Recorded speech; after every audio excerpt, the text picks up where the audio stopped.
जय गणेश दोस्तों। स्वागत है आप सभी का एक बार फिर से।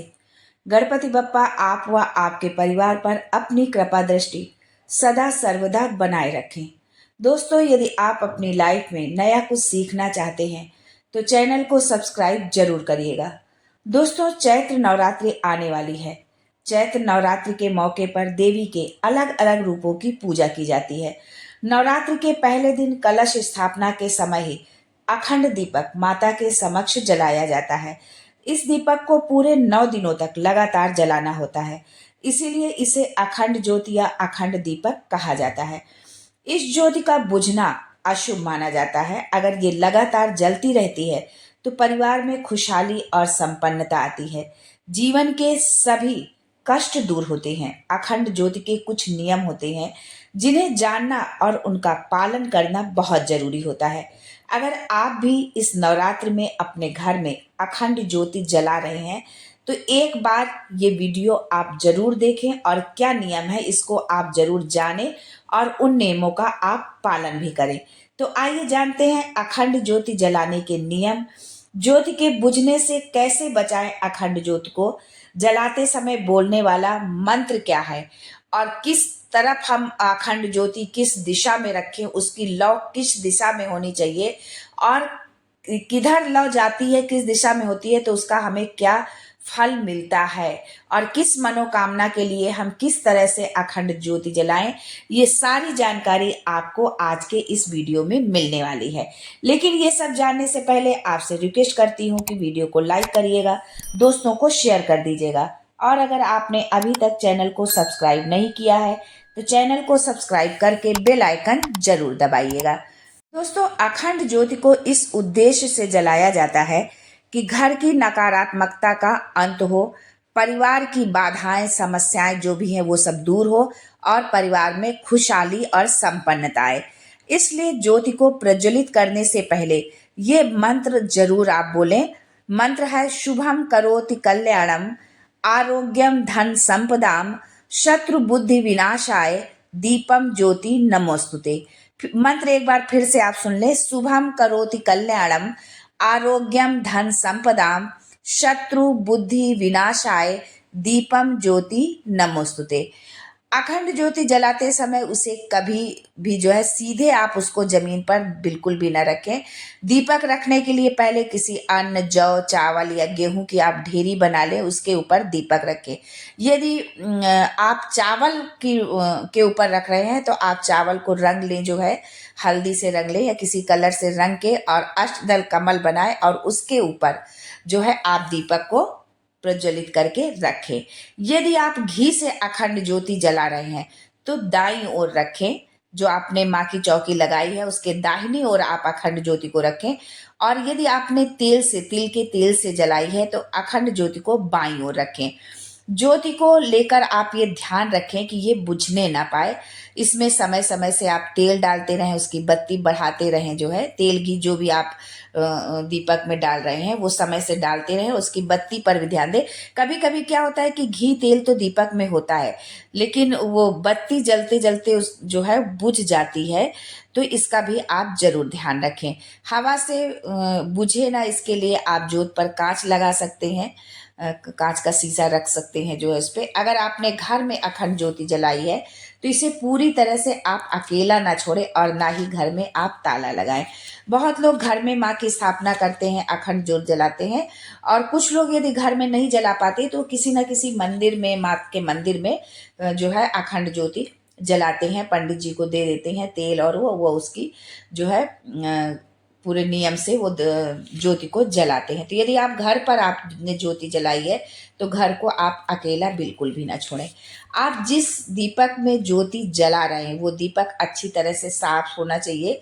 यानी कि दीपक यदि मान लीजिए कि मिट्टी का आप दीपक जला रहे हैं तो वो नया होना चाहिए। जला हुआ पहले का इस्तेमाल किया हुआ यदि है दीपक तो वो उसका आप इस्तेमाल ना करें और दीपक खंडित भी नहीं होना चाहिए। नया भी यदि आप दीपक खरीद करके ला रहे हैं मिट्टी का तो वो टूटा हुआ ना हो, अच्छी से देख कर आप लाएं। पूजा में टूटा दीपक इस्तेमाल करना शुभ नहीं माना जाता है। अखंड ज्योति जलाते समय उसकी बाती जो आप बनाते हैं वो मौली से, जो कलावा आप होता है पूजा में यूज किया जाता है, उससे आप अखंड उसकी बत्ती बनाएं।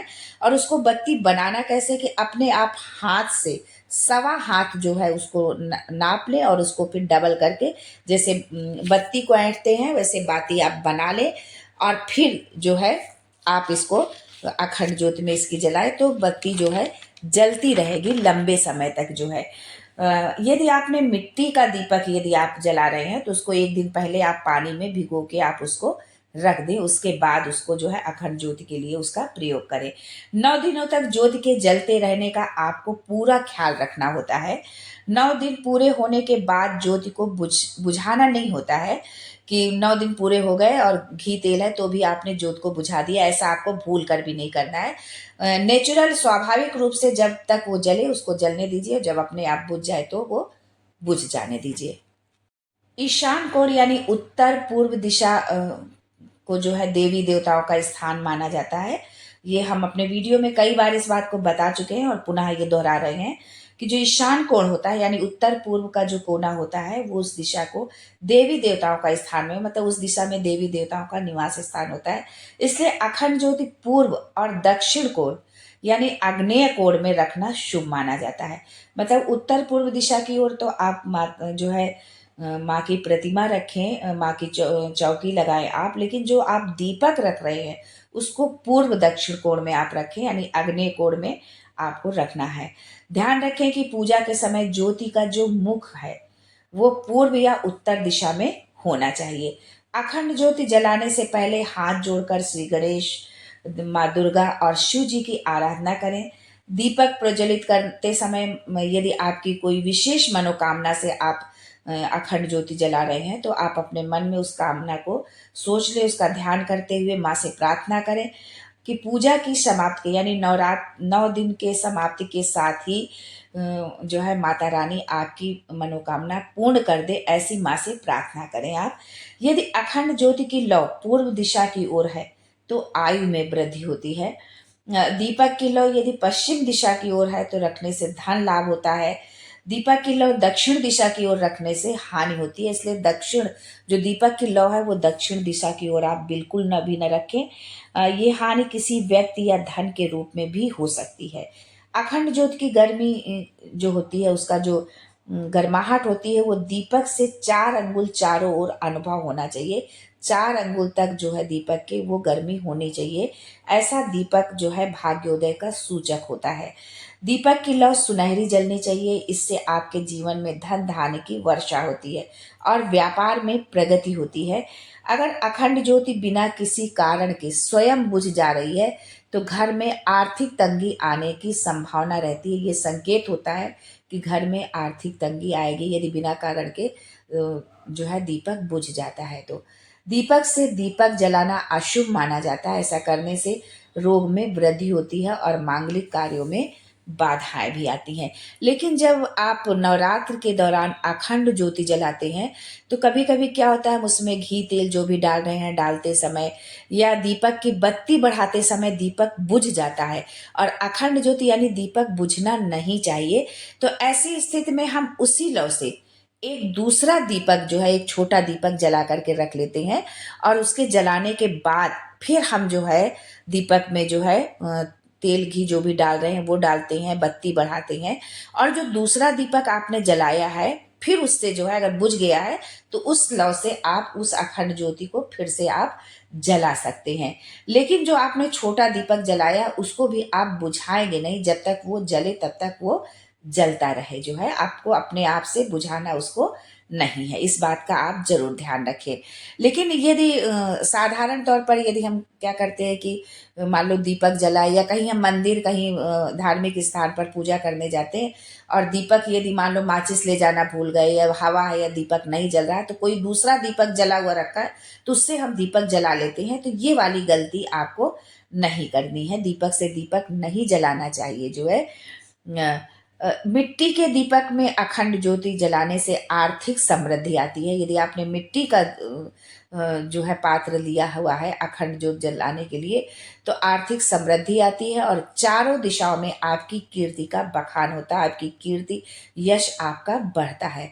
नवरात्र में अखंड ज्योति जलाने से घर परिवार में सुख शांति और पितृ शांति रहती है।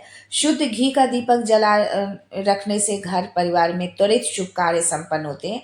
यदि मान लो लंबे समय से कोई शुभ काम नहीं हो रहा है, बाधाएं आ रही हैं, तो यदि हम शुद्ध घी का दीपक जलाते हैं तो वो काम हमारा जो है संपन्न जल्दी होता है। विद्यार्थी यदि है और वो अपने विद्यार्थी जीवन में किसी परीक्षा में विशेष उसमें इंटरव्यू में सफलता के लिए यदि आप वो दीपक जला रहे हैं अपनी इस मनोकामना के लिए, तो उनको जो है घी का दीपक जलाना चाहिए।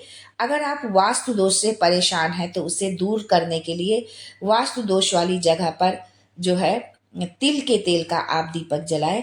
शनि के कुप्रभाव से मुक्ति के लिए नवरात्र में तिल के तेल से अखंड ज्योति जलाएं। आज के लिए बस इतना ही दोस्तों, मिलते हैं अगले वीडियो में एक नवरात्रि पूजन से जुड़ी एक नई जानकारी के साथ।